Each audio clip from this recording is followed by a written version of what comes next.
sir, si Yumir Marshall, ito na yung second Olympic bid niya. Ano naman masasabi mo, words of support para sa kanya?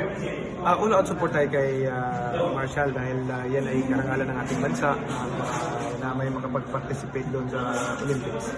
Kayo naman po, sir, ano naman po yung plano nyo sa Olympics, sa Paris Olympics? May update po ba kayo doon, sir? Wala pa kaming update na natatanggap sa kanila but I'm just waiting for the approval of the Olympics Committee na payagan tayo.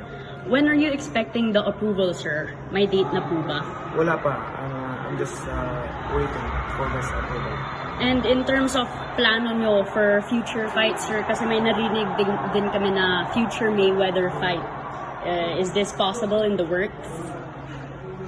We're on negotiation right now, but we will announce it if matuloy yan. Oh, but you're confident that it'll push through? I don't know. Okay. We'll announce it at the proper time. Thank you. Right. Usman, question ko lang po, aware po kayo ni ABAP sumali po sa World Boxing para po sa campaign na ipaglaban po na isama po yung boxing sa Olympics, tapos possible po siyang matanggal sa 2028 Olympics. Ano pong masabi po ninyo sa possible po na pagkawala po ng boxing sa Olympics po pagdating ng 2028?